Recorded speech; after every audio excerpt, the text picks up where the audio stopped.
everyone. Well, good afternoon, actually. And welcome to this week's Journal from Grand Round.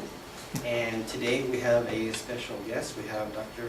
Chatterjee from... I'm from molecular medicine, but I'm also part of the GEC. Okay, awesome. I'm a BA scientist, yeah. Very good, very good. It's written there. Yes, it is.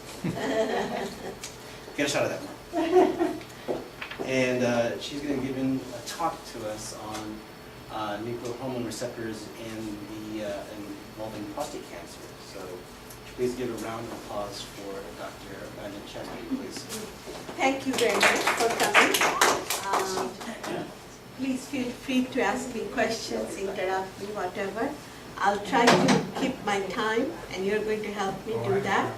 So the objectives of this grand round today is to see how prostate cancer is influenced by a special type of DNA binding transcription factors known as nuclear receptors. The presentation that I have planned today for all of you has actually three subtopics.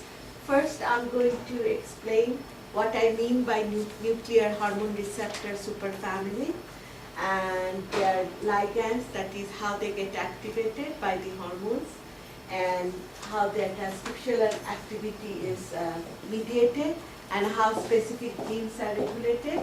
And then I will go on to say what is the current status of prostate cancer treatment, where we stand, what are the challenges that we need to meet, and finally, based on our own data, I will suggest perhaps some potential new therapeutic opportunities that we can think of utilizing the data that we generated in my lab.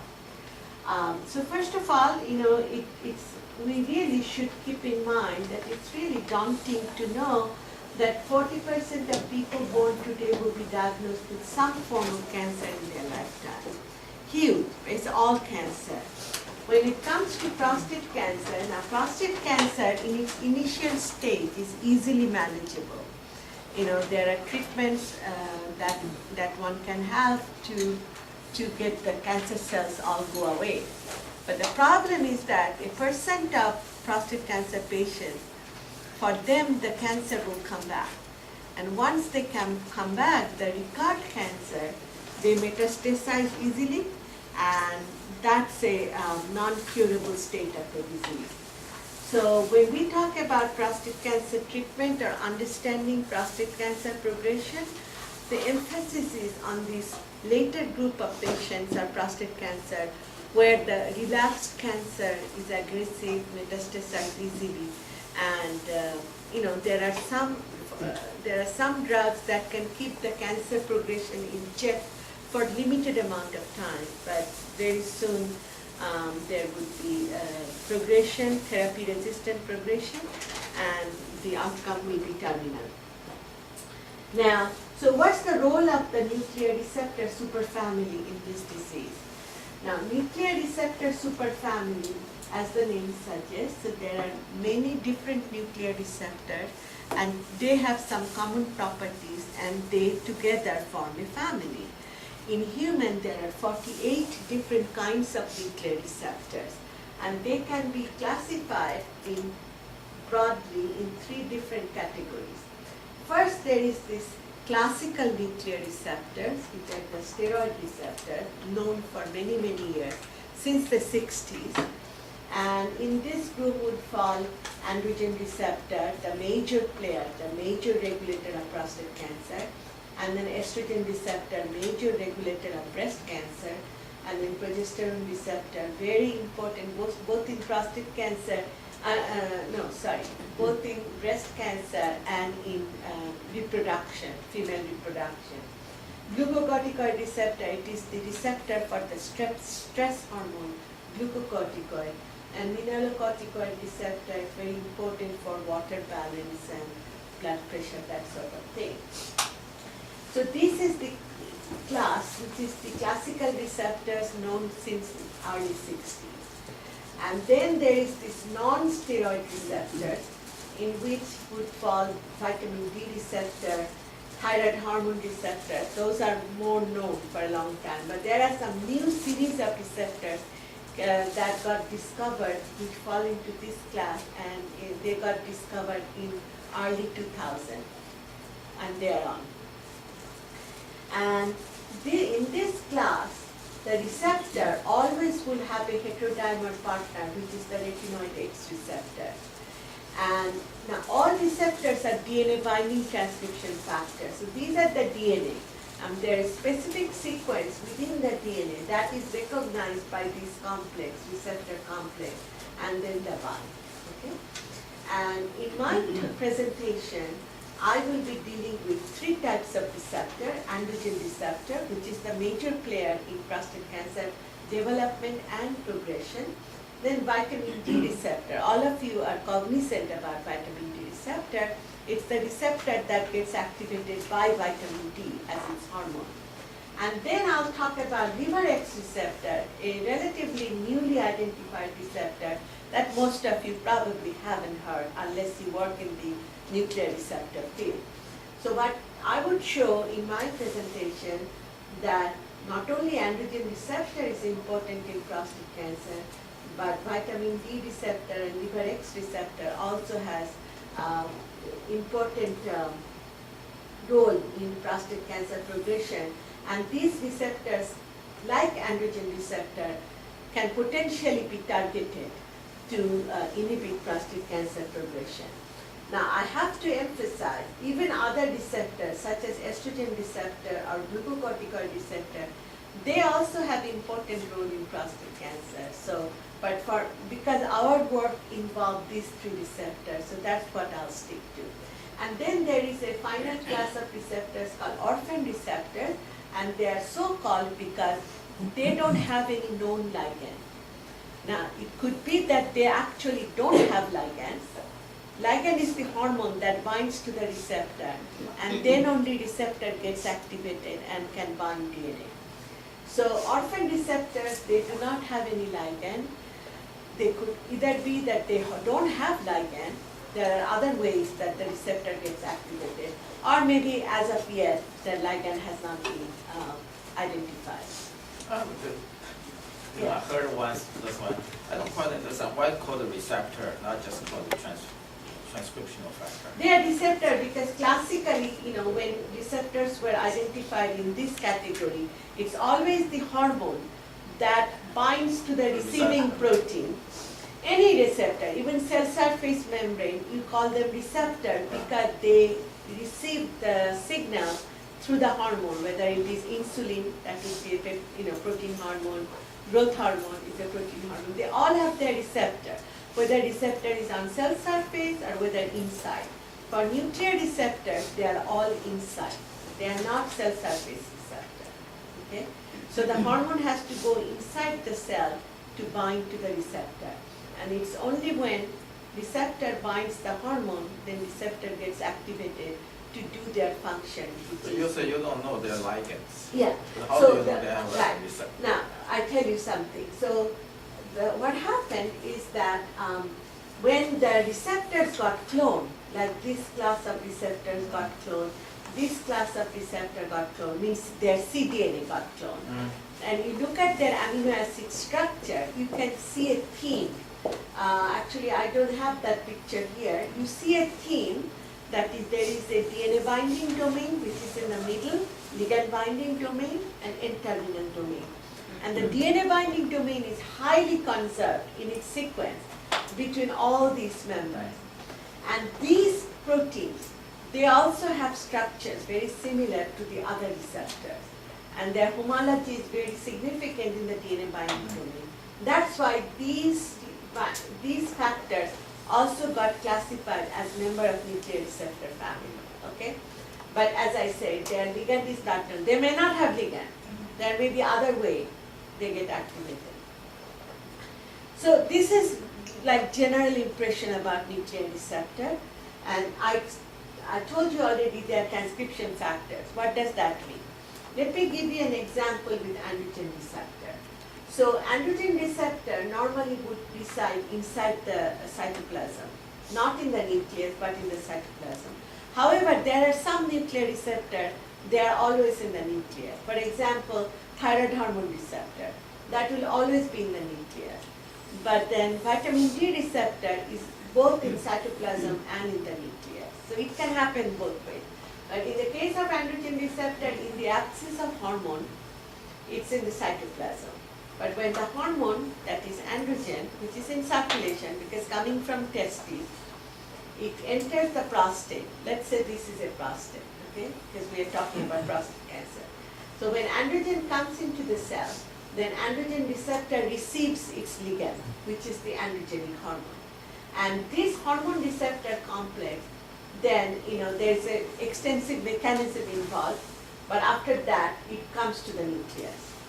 In the nucleus, then it finds its DNA binding element. I told you, the genes that are influenced by androgen receptor, they will have androgen receptor binding sequence in their gene.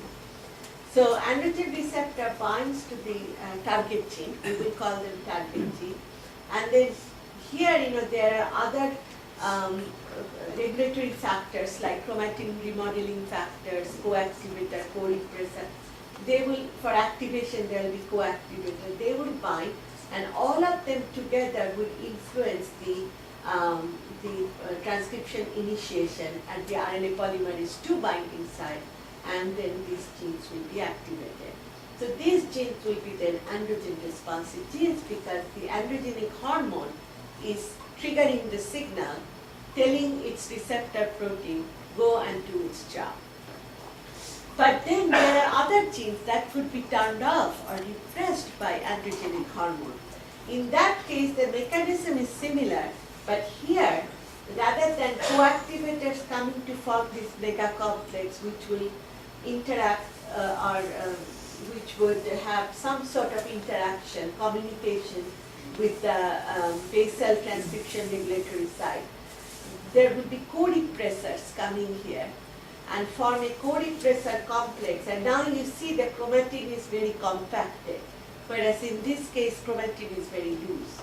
And then this co-repressor complex would then through intricate mechanism will tell the RNA polymerase II to shut down so that there will be gene repression. So this is the general idea how nuclear receptors as transcription factor can regulate gene expression, either repression or activation.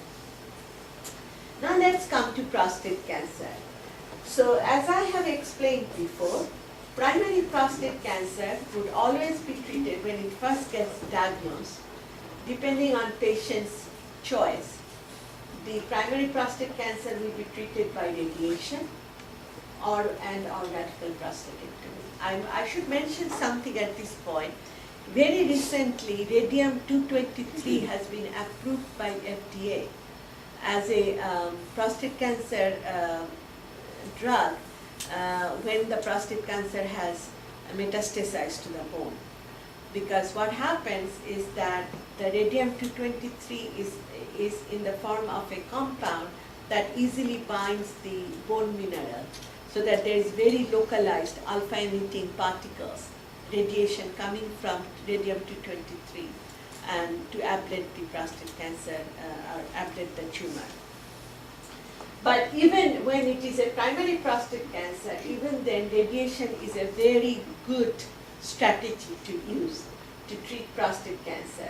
Or you can have radical prostatectomy. The whole prostate gets taken out. Okay? And for many patients, that's it. They are safe for the rest of their life as far as prostate cancer is concerned. However, there would be a percentage of patients where the cancer will come back. And when the recurrence first occurs, the patients are given androgen deprivation therapy. There are drugs available by which you can almost totally, more than 90%, deplete the androgen level from circulation. And this is called medical castration. Or I know patients who have gone through orchiotectomy. They have gotten their testicles taken out. So if the testicle is taken out, 90% of the hormone is produced by testicle in the male. So they'll be gone. So again, they will be castrated. So either by surgical castration or by medical castration, when the androgen deprivation is conducted on the patients, then there will be no androgen, and prostate cancer cells initially they are highly androgen dependent. So that if the androgen is withdrawn from the body, then the cells will die of apoptosis, and then the patient will go to remission. But the problem is that ADT, although it is a standard of care for recurrence and metastasis, but there is always, for certain percent of patients, there will be post-ADT recurrence, which is very aggressive. And this is then now castration resistance, because once the patient has gotten ADT, they are already castrated, whether they are castrated medically or surgically, but they are castrated because their androgen level in circulation is very, very low. But even post-ADT, when the cancer comes back, there is recurrence, now they are castration resistant. And when they are castration resistant, that recurrence will progress to therapy failure and death within 3 years. And it is this patient population that the field is most focused upon, because you want to have some way to help this group of patients.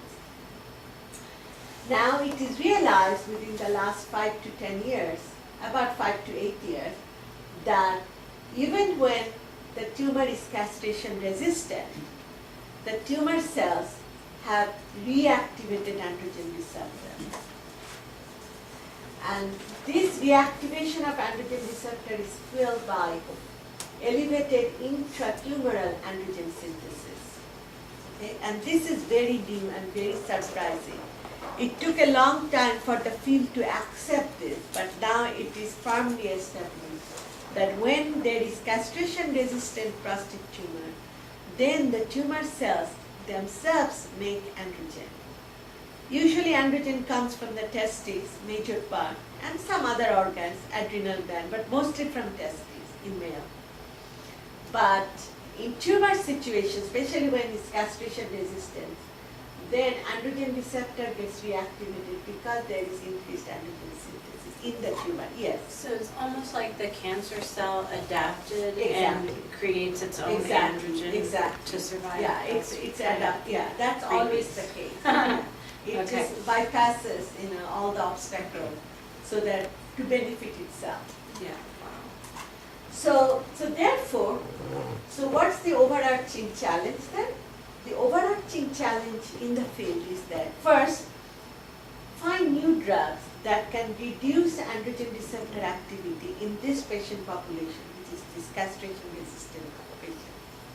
And then the second overarching challenge is to predict the metastatic potential of the primary cancer. Because as I say, that some patients, once their prostate taken out or they are undergoing radiation therapy, their cancer will not come back. So if we know from the beginning how the tumor will behave, then for people whose cancer is not that life-threatening, you don't have to take them through all these grueling treatment protocols. On the other hand, if you know from the get-go that no, this is a bad tumor, this is going to come back and this is going to take me to this stage, then you start some aggressive procedure right from the beginning. So that's why there is a big challenge to figure out way how to predict the metastatic potential of a primary cancer at initial diagnosis. So these are the two big challenges in the field. Now where do we come in this overall scheme? Well, we have recently found a novel sulfation-dependent regulatory axis that can influence intratumoral androgen metabolism and therefore androgen receptor signaling in the tumor tissue. Okay? And we also have found some results that would point to new potential strategies for therapeutic intervention to castration-resistant patients. And these new strategies involve targeting androgen metabolism and androgen receptor activity by small molecules and natural products, botanical nutrient and viral agent. So what I'm going to do then now that we have set the stage, I'm going to show our results and to try to make a case to you guys that yes, the results that we got perhaps have the potential for new therapeutic approaches or new predictive potential. Okay, now, as the field stands now, so when you have castration-resistant prostate cancer, there are 2 new drugs that are recently approved by FDA, one in 2010 and one in December of 2012. One drug, it's not that good anymore. Let it be. Okay. There we go. So this drug called Extinda, or also known as enzalutamide, this drug binds androgen receptor in its ligand binding domain and prevents its translocation to the nucleus. So if androgen receptor cannot go to the nucleus, it cannot do its function, right? And this is a drug that got approved in December of 2012 by FDA. And this drug helps 1 fraction of patients, CRPC patients. Not everybody responds to this drug, but some do. But the point is that the survival benefit is only 4 months, 4.5 months. So, it's still okay. Something is better than nothing. If you have 4 more months, 5 more months of life, that's better than not having it. But it is not ideal. Right? So, first of all, not all patients will respond to the drug. Secondly, even those patients who respond to the drug will become resistant within 4 to 5 months. The other drug is this called abiraterone, or trademark Zytiga, which would actually cut down this increased androgen synthesis in the. Remember, without androgen receptor will not get activated. So although there are some other stuff that I'm not getting into, there are splice variants that don't need androgen receptor, so you have to have other strategies for them. But to keep things simple, I'm just concentrating on this part. So this drug will actually cut down this increased androgen production in the tumor tissue. Again, this drug is good. Many patients, but not all, will respond to this drug, but then within 4 months or 5 months, they will become resistant. So the point is then, these drugs are good, but there is constant effort in the field to find new drugs, to find new drug targets, so that when a patient becomes resistant to one type of drug, then they can be given another drug, perhaps the patient will respond to that drug. The other point that is most important that one needs to keep in mind is that about 10% of tumor cells within the tumor, they are AR negative, androgen receptor negative. It's called AR bypass. So in those cases, for those cells, androgen receptor is not required for their survival, but they survive because of other mechanisms. So in those tumor cells, targeting androgen receptor is not good enough because there is no androgen receptor there. So then you have to find other ways to target those tumor cells. I'm going to just skip the others. Okay, now let's look at the pathway that leads to androgen production in prostate.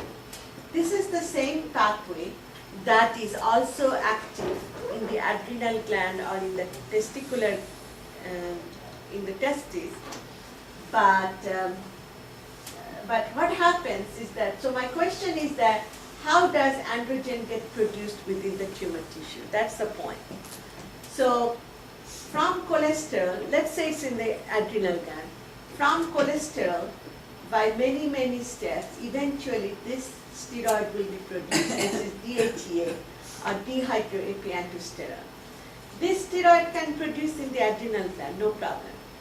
But then DHEA gets into circulation, then it comes to the prostate tissue.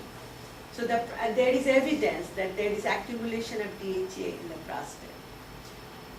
Or there are new data are coming out showing that cholesterol in the prostate tumor cell itself could break down to produce DHEA. But the bottom line is that one way or the other, tumor tissues accumulate DHEA. Now, DHEA, it acts very similar to testosterone, is that correct? Not too similar. Oh, okay. It is called pro-testosterone. Oh, Because got it is the I knew it was precursor. really- It is the okay. precursor. You see, Oh, I see. to Everybody, produce all the down, testosterone or okay. dihydrotestosterone, it is using this as a I see. precursor. So Got it's a it. pro-androgen. Got it, okay. Okay, so now if you look at the pathway, that DHA would be, converted to these and finally to DHT, which is the active androgen in the prostate. It can go this pathway or this pathway. The point is that this pathway is well known, well described, well characterized in the adrenal gland. Okay, this is the typical classical steroidogenic pathway. When you are talking about DHT production, this is the predominant pathway in the testes. But the point is that the surprising fact that came out of the more recent research is that in the tumor tissue itself, this pathway is active. And you can have evidence to show that. For example, all these enzymes that are necessary to make testosterone and DHT from DHA, they are all present in the tumor tissue. Not only they are present in the tumor tissue, these red ones, they are actually elevated in the tumor tissue. Okay? Which means that, these enzymes are active in the tumor tissue, and from DHA they can make testosterone and dihydrotestosterone. Okay, now, remember I talked about that Zytiga, which would cut down androgen production in the tumor tissue? What Zytiga does, it inhibits this enzyme. And this step, this conversion from here to here, this is the rate limiting step in the steroidogenic pathway. So this is the most important step. And this compound, this drug, actually inhibits this enzyme. And that's how it lowers the production of androgen in the prostate. Okay? Now, let's now look at our study, something that we published last year. Funny how quickly time passes. I used to say, this year we published this, and now I have to say last year. Okay, now look at this scheme here. So there is an enzyme in prostate called SALT2B. There are many, just like nuclear receptor family has many members, SALT family, SALT stands for sulfotransferase. SALT family also has many different members. For example, there is a cousin of SALT-B called SALT2A, which is only found in the liver. But SALT2B is not found in the liver. So, different members are present in different tissues. So this enzyme, it acts in a very simple way. It puts a sulfate group on the carbon 3 hydroxyl group of DHA. But once it puts a sulfate group on DHA, making it DHA sulfate, this hydroxyl group is now blocked so that it cannot be oxidized to androstenedione. Okay? So basically then, if you have a lot of SALT2B in the prostate, then DHA gets pulled down here so that DHA is not available so much to go in this direction. Simple, right? But there is another enzyme in the tissue called steroid sulfatase, STS, that can take out the sulfate group and take it back to DHA. And all hormone-dependent cancers, such as breast cancer, prostate cancer, ovarian cancer, they have a lot of STS in their tumor tissue. And there is a drug called Erosustel. This drug was developed by a French company, Ipsen, And irosustat is a good inhibitor of STS. As a matter of fact, Ipsen ran phase 1 and phase 2 trial with irosustat as a monotherapy on ovarian cancer patients and breast cancer patients. They did not see much benefit in terms of overall survival. So they stopped their trial. However, they are now doing it a combination therapy, irosustat with other drugs. Okay? So this is important. So just keep in mind that irosustat is already, it's not toxic. The patients can tolerate the drug well, and it inhibits STS. That means in the presence of this drug, this arrow will not be so prominent. Are there other members of this, different members of this STS? No, there is only one type of steroid sulfatate. Now let's look at this one. So here is this SALT2B. You want more SALT2B in prostate cancer, right? If you have more SALT2B in prostate cancer, then you have more DHEA sulfate, and then perhaps you can cut down the androgen production. What we found, first of all, many prostate cancer patients, their tumor show loss of SALT2B or markedly reduced SALT2B. Now see, if the SALT2B is reduced, then again, you have more of DHEA. That means you have the ability to produce, the tumor cells to produce more of androgen. So that was our finding, and that was reported in this paper. The other interesting finding that is related to this is that we found 2 nuclear receptors, vitamin D receptor and liver X receptor. Remember I was talking about liver X receptor?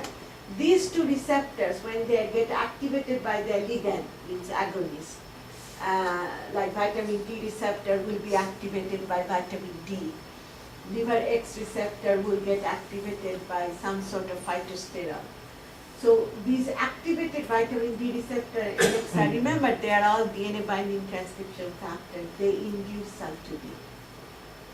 Okay? As a matter of fact, this paper we presented data that activated vitamin D receptor induces SALT2B. So perhaps now we are talking about a targetable pathway. If we can find good drugs that are robust inducers of SALT2B, we can help prostate cancer growth, we can help slow down prostate cancer growth. So the prostate cancer cells have a vitamin D receptor? Yes.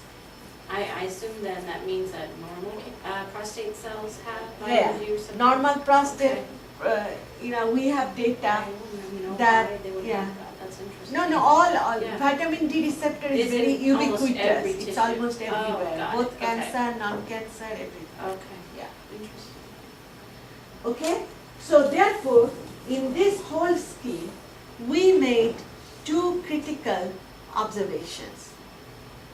One is that many patients, prostate cancer patients, they have loss of SALT2B in their prostate tumor tissue, and SALT2B can be induced by vitamin D receptor, which is published, and also can be induced by LXR, which is not published, we are working on. Okay. Here is the data. And these tumor tissues are from our own tissue bank, the institutional tissue bank. And you see, okay, we developed our own antibody for SALT2B, and that antibody, these are formalin fixed paraffin embedded tissue. And you see, this is the benign area, strongly staining for SALT2B. This is the cancer area, very marked reduction in staining. And this is the enlarged area. You see, this is the benign area. This is the cancer. You can see how cancer has so much less SALT2B. And this is another patient, the same story. This is the cancer area. This is the benign area. Benign area strongly stains for SALT2B, and the cancer area doesn't. Now, I show here 2 cases where it is like a stark difference, but you can find tumor samples, tumor specimens where there is no difference. So not all patients show this difference. And that is expected because cancer is a very heterogeneous disease.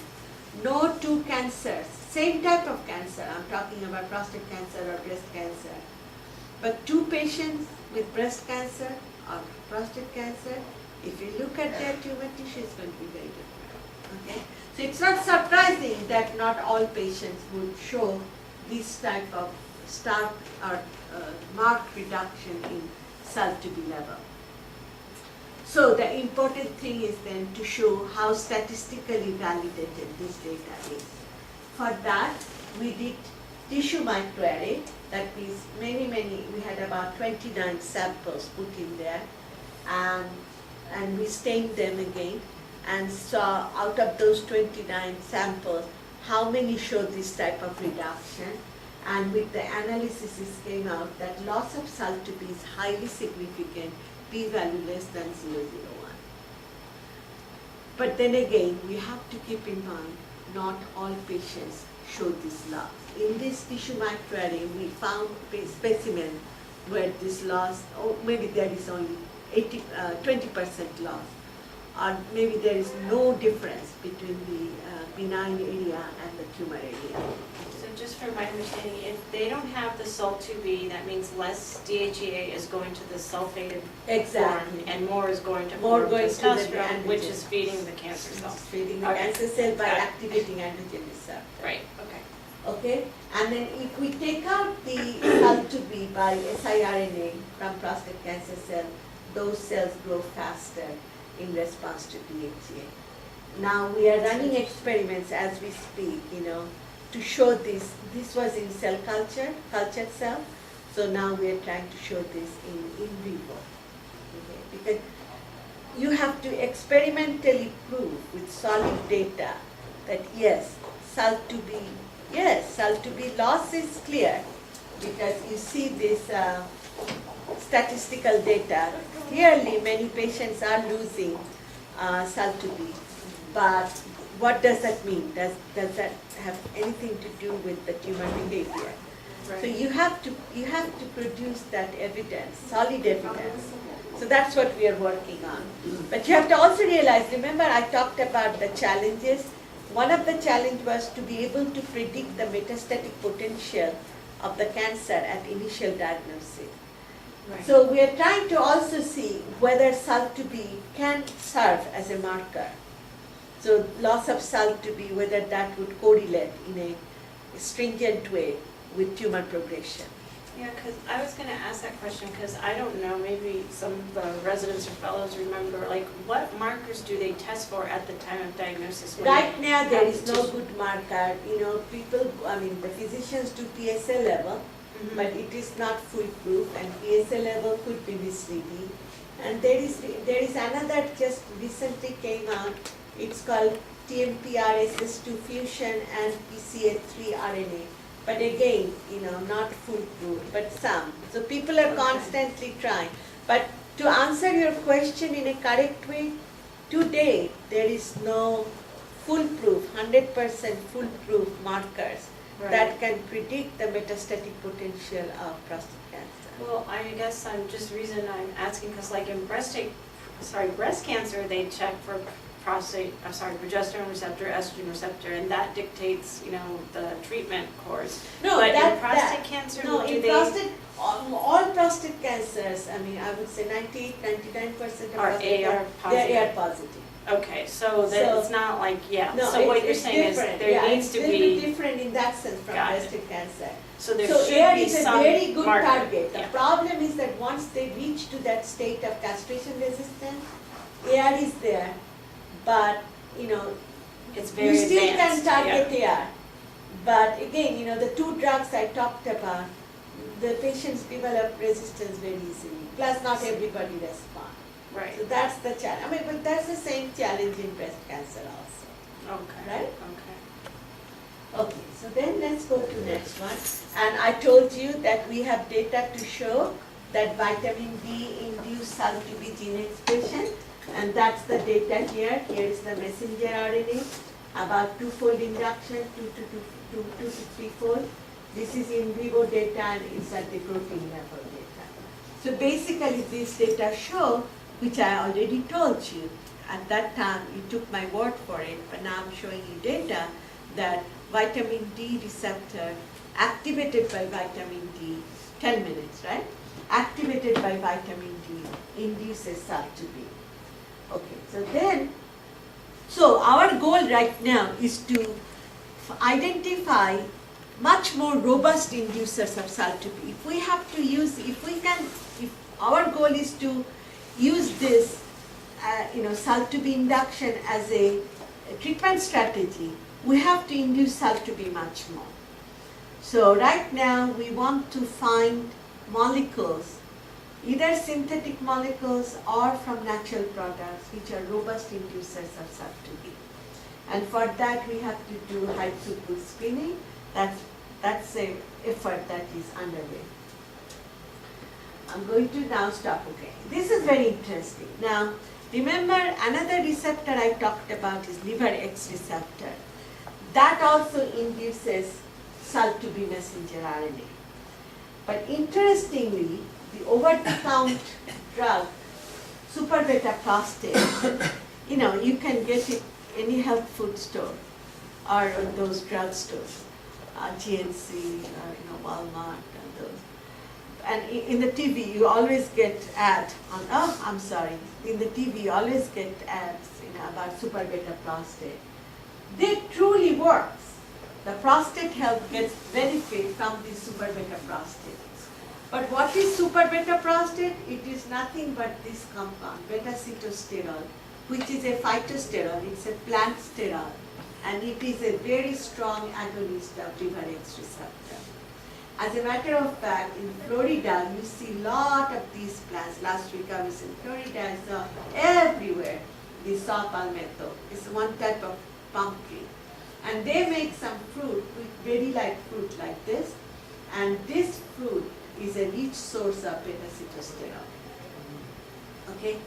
But mechanistically, at the molecular level, this super beta prostate is nothing but beta-sitosterol, which activates LXR. Okay, now, if you look at it, this is prostate cancer cells. Their growth greatly reduced by an agonist, LXR agonist, that is a hormone for LXR, that will activate LXR. And our data shows that SALT2B messenger RNAs are induced by activated LXR. We are working on it, our data is not complete there. So therefore then overall then, all I'm trying to say, we have found a pathway, sulfation dependent pathway, that is perhaps druggable, perhaps targetable. We just have to find small molecules that are robust inducers of SALT2B. Very quickly, another part of our study, we have shown androgen receptor is methylated. Our data was the first to show that androgen receptor gets methylated, and methylated androgen receptor has enhanced activity. So we are trying to now demonstrate that methylated androgen receptor has a role in enhanced androgen receptor signaling in castration-resistant prostate cancer. I have 5 more minutes? Mm-hmm. Okay. Very quickly then, I will go through this. And the very final thing I want to talk about is that we have found a new compound called compound X that is very effective in killing prostate cancer cells. I call it compound X. It causes apoptosis of prostate cancer cells, and it also reduces mTOR signaling as determined here by reduction of phospho-RSP. And this is very important because we also have found that androgen receptor expression and activity is decreased by this compound X. And this is a big deal because rapamycin that everybody knows about, which decreases, because mTOR signaling is activated in advanced prostate cancer very frequently. Now, although rapamycin is an inhibitor of mTOR pathway, mTOR1 pathway, but rapamycin rapamycin actually enhances AR activity. So you don't want enhanced androgen receptor activity, and that's why rapamycin doesn't work for prostate cancer patients. But this compound X that we have identified, it targets both androgen receptor pathway and mTOR, PI3 kinase AKT mTOR pathway.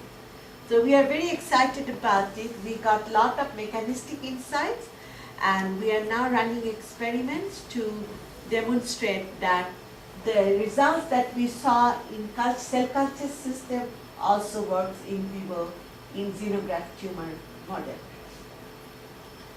And then finally, we have identified a virus. This virus normally would cause respiratory syndrome in very young children and very elderly. But it's not that bad a virus, and this virus actually kills prostate tumor. You see, this is medium injected tumor, and this is the virus injected tumor, the expanded part of this. You see how the tumor is gone.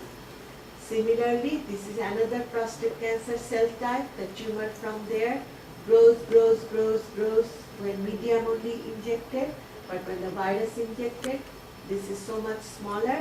And not these experiments are done in nude mice, but even in mice, C57 black mice, which are not immune compromised, the virus also acts in those mice that have tumor to cut down the tumor growth. Okay? And interestingly, this is patented by us, me and my collaborator, Dr. Bose, in the microbiology department. We patented these results, and now this patent is licensed by a biotechnology company in Florida called CZ Biomed, because they want to do human trial with it. And finally, I just want to summarize the points I made here. Androgen axis is a key player in prostate cancer, both in development and progression. We have identified a novel sulfation-dependent axis, which is expected to regulate androgen metabolism in tumor tissue. We have a lot of work planned to demonstrate that loss of SALT2B does affect androgen level in the tumor tissue. And then we have shown SALT2B is induced by vitamin D receptor and liver X receptor. And it looks like SALT2B pathway is a new drug target. And finally, we have a compound X that triggers apoptosis of prostate cancer cells by both reducing mTOR pathway and androgen receptor pathway, which is a big deal because rapamycin cannot do that. And finally, respiratory syncytial virus, this virus that kills prostate cancer cells in androgen receptor independent manner, which is important because if you remember one of my earlier slide, AR bypass slide, where some tumor cells don't have androgen receptor. So you need a strategy to kill prostate cancer cells that do not have androgen receptor. And finally, the most important slide is the all my students, colleagues, and collaborators. I have had wonderful students and staff. Also, I have very good collaborators in my own department, and pathology department, Dr. Warner. Her collaboration was instrumental in getting some of the data, the pathology data. And Dr. Bose, with whom I collaborated for the virus work, and then Dr. Ahuja for RNA-6 data analysis, and my wonderful biostatistician colleague, Dr. Chen. I also have outside collaboration from Dr. Eatman at Baylor and from Dr. Mostagel from Fred Hutchinson Cancer Center. Thank you. Thank you. Did I make it time? Perfect timing. So respiratory syncytic virus is specific to prostate cancer? Or is, No, all any of solid tumor, not just prostate. It's last place is salt TB2B when patient has higher levels that That's correlates good to thing. Lower should to correlate to lower actually